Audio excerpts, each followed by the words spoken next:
They say P is the statement it is a triangle. So not P would be it's not a triangle. Q is a statement it has 3 sides. So not Q would be it does not have 3 sides. R is a statement it is not a circle.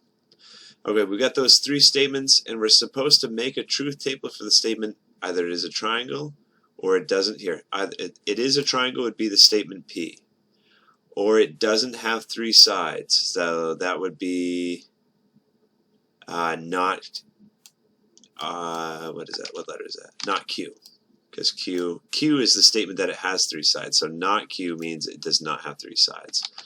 And then they said either it is a triangle, then the keyword or came up. That's symbolized with this symbol here. That means or. So this here says it is a triangle or it is not, or it does not have 3 sides. So we've taken care of this part. Either it's a triangle or it doesn't have 3 sides. And then they put a comma, and then they said and. So and means that we need this symbol. It is not a circle. That's statement R. R says it is not a circle. This is what we're trying to construct from our truth table. Okay? And that's the hardest part, is looking at that sentence they gave you and then coming up with the formula for what they want from the truth table. Now that we have that, we see that we have 3 different letters, then here's the standard format for how you do all those 3 different letters. With the first letter, you do 4 truths and 4 falsehoods.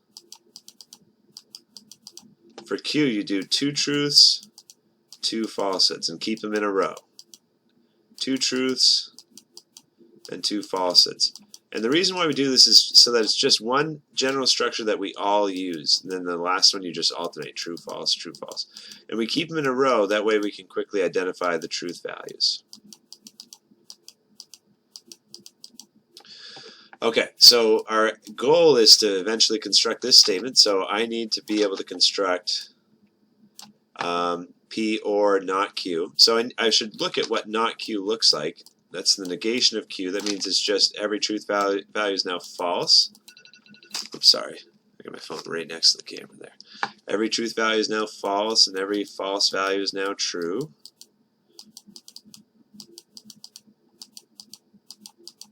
And then I want P or not Q. And so this to fill out this column, if either P or not Q is true, then we mark the whole row true. So we got one of them is true. They're both true in the 3rd row. They're both true in the 4th row. Neither of them are true in the 5th row. Neither of them are true in the 6th row. Sorry, my rows are kind of sloppy here. This mouse is hard to write with. Not Q is true here, not Q is true here. So there's our truth value for this. And now we can finally make this last construction. P or not Q. We've got that table, and now we need to use and R over here. So in order to finish that out, I'm finding out where this column and this column, this column and this column, where they both have truth values, I mark true. If either one of them has false in the row, we mark it false. So we got a false here, so it means the whole thing is false. They're both true in the 3rd row. One of them is false in the 4th row. They're both false in the 5th row. Both false in the 6th row. Both true in the 7th row.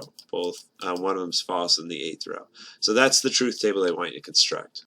I just looked at Newton, and they used a shortcut. They just they didn't construct this, which you can get by without doing, but it can confuse your mind. I like to put it in.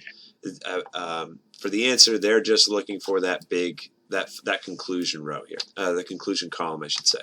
So you got to have these, and then with all these questions, you're trying to construct that final column like I just did.